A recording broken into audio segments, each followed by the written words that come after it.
শরীর জুড়ে দগদগে ক্ষত, অপুষ্টিতে ভেঙে পড়া দেহাবয়ব, এ দৃশ্যই বলে দিচ্ছে অমানসিক নির্যাতন, অনাহার, সংক্রমণে জর্জরিত মুক্তিপ্রাপ্ত ফিলিস্তিনিরা। অনেকের দাবি ৩ মাস ধরে পরেছিলেন এক পোশাক, ছিল না গোসলের ব্যবস্থাও। বৃহস্পতিবার নতুন করে ৮০ ফিলিস্তিনি বন্দীকে ইসরায়েল বাহিনী মুক্তি দিলে এভাবেই গা শিউরে ওঠা পরিস্থিতির বর্ণনা দেন মুক্তিপ্রাপ্তরা।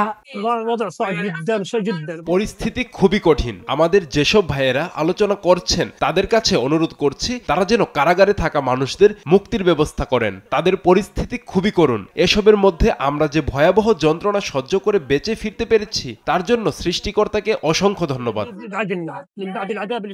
গণমাধ্যমের তথ্য বলছে গাজার দক্ষিণাঞ্চলের খান ইউনিসের কিসুফিম ক্রসিং থেকে বন্দীদের মুক্তি দেওয়া হয়। 10 জনের শারীরিক অবস্থা আশঙ্কাজনক হওয়ায় আল-বালা শহরের আল আকসা মার্টার্স হাসপাতালে ভর্তি করা হয়। এদিকে কোনো তথ্য না জানিয়ে বন্দীদের মুক্তি দেওয়ায় বিস্ময় প্রকাশ করেছেন হাসপাতাল কর্মীরা। রয়টার্সের ফুটেজে দেখা যায় জিম্মিদের ছাড়া পাওয়ার খবরে হাসপাতালে ভিড় করছেন স্বজনরা। সৃষ্টি হয় এক আবেগঘন পরিবেশের।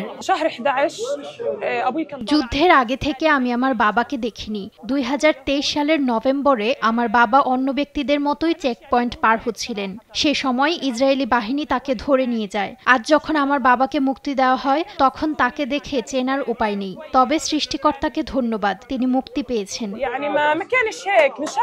এদিকে মঙ্গলবার গাজা থেকে 18 জন রোগীকে ইউরোপীয় দেশগুলিতে চিকিৎসার জন্য পাঠানো হয়। আরও 10,000-এর বেশি ফিলিস্তিনির উন্নত চিকিৎসার জন্য বিদেশে পাঠানোর প্রয়োজন বলে জানিয়েছে বিশ্ব স্বাস্থ্য সংস্থা। অবরোধের ফলে গাজার পরিবারগুলো ক্ষুধা আর অপুষ্টির শিকার। তারা বিশুদ্ধ পানি, আশ্রয় ও পর্যাপ্ত স্বাস্থ্য সেবা থেকে বঞ্চিত। এতে বিভিন্ন রোগে মৃত্যুর ঝুঁকি বাড়ছে। এদিকে বৃহস্পতিবার সকাল থেকে গাজা জুড়ে ইসরায়েলি হামলায় প্রাণ হারিয়েছেন বেশ কয়েকজন ফিলিস্তিনি। এ নিয়ে মৃতের সংখ্যা বেড়ে দাঁড়িয়েছে 50,886 জনে। চলমান পরিস্থিতির মধ্যেই হামাসের হাতে আটক জীবিত 24 জিম্মির কথা উল্লেখ করে তাদের ফিরিয়ে আনার বিষয়ে যথেষ্ট অগ্রগতি হয়েছে বলে মন্তব্য করেছেন মার্কিন president Donald Trump. Nasrin Akter, news desk, Desh TV.